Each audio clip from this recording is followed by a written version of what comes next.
Hi all, இன்றைக்கி நம்ம எதை பற்றி பார்க்க போகிறோன்னா நமக்கு ஒரு புது கான்செப்ட், சயின்ஸ் கான்செப்ட் தான் பார்க்க போகிறோம்.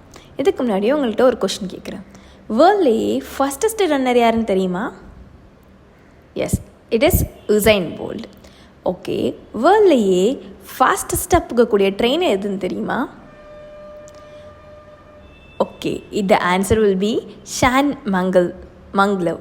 ஸோ இந்த ஷாங் மங்களவ் ட்ரெயின் வந்து எங்கே இருக்குதுன்னு பார்த்தோன்னா ஜப்பான் அண்ட் சைனாவில் இருக்குது. இது எவ்வளோ ஃபாஸ்ட்டாக போகும் அப்படின்னு பார்த்தோன்னா இட் இஸ் 600 km/h.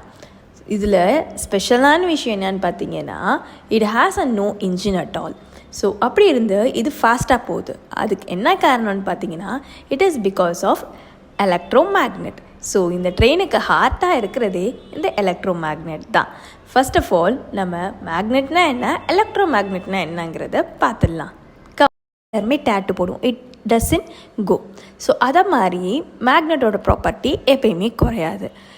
எலக்ட்ரோமேக்னெட் அப்படிங்கிறது நம்ம யூஸ் பண்ணுவோம் இல்லையா, ஸ்டிக்கர்ஸ், அதை மாதிரி whenever we need we put the sticker. அதுக்கப்புறம் அது என்ன ஆகும், நம்மளால் அதை ரிமூவ் பண்ண முடியும். ஸோ லைக் திஸ் எலக்ட்ரோமேக்னெட்டும் எலக்ட்ரிசிட்டி இருந்தால் மட்டும்தான் அந்த ஒரு கண்டக்டர் மேக்னெட்டாக ஆக்ட் ஆகும். அங்கே எலக்ட்ரிக் ஃப்ளோ இல்லைன்னா அந்த கண்டக்டர் மேக்னெட்டாக இருக்காது. ஸோ இதுக்காக நான் ஒரு ஹேண்ட்ஸ் ஆன் உங்களுக்கு பண்ணி காட்ட.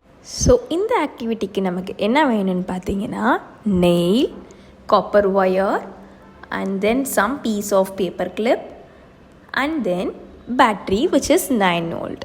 நான் இதெல்லாம் எடுத்துருக்கிறேன். இப்போ என்ன பண்ண போகிறோம்னா இந்த காப்பர் ஒயரை இந்த நெயிலில் நம்ம விராப் பண்ண போகிறோம். இதை மாதிரி டைட்டாக விராப் பண்ணிடுறோம். அதோட 2 எண்டுமே இப்படி ஃப்ரீயாக விட்டுடுறோம். அண்ட் தென் இந்த 2 எண்டையுமே நம்ம எடுத்துகிட்டு போய் பேட்ரியோட பாசிட்டிவ் அண்ட் நெகட்டிவில் நம்ம கனெக்ட் பண்ணுறோம். இப்போ நம்ம கனெக்ட் பண்ணும் போது இதில் இந்த நெயிலுக்கு நியராக நம்ம பேப்பர் கிளிப்ஸ் எடுத்துகிட்டு போனோன்னா இட் வில் மேக்னெட்டாக ஆக்ட் ஆகும், அட்டாச் ஆகிடும். ஸோ இதில் பார்த்தீங்கன்னா இது வந்து ஸ்டிக் ஆகிக்குது. ஸோ இப்போ இந்த பேட்டரியை நம்ம டிஸ்கனெக்ட் பண்ணிட்டோன்னா அதோட மேக்னெட்டிக் ப்ராப்பர்ட்டியும் போயிடும். ஸோ இதோட ரியல் லைஃப் அப்ளிகேஷன் நம்ம எங்கெங்கெல்லாம் பார்க்குறோன்னு பார்த்தீங்கன்னா நம்ம எலக்ட்ரிக் பெல்ஸில் பார்க்குறோம், மேக்னெட்டிக் டோர் லாக்ஸில் இருக்குது, and then Carens in junk யார்டில் பார்க்குறோம். அண்ட் மெயினாக நம்ம இன்னொன்று ஒரு விஷயத்தில் எங்கே யூஸ் ஆகுதுன்னா மெடிக்கல் ஃபீல்டில் எம்ஆர்ஐ ஸ்கேனில், எம்ஆர்ஐ மிஷின்ஸ்லேயும் நம்ம இதை யூஸ் பண்ணுறோம்.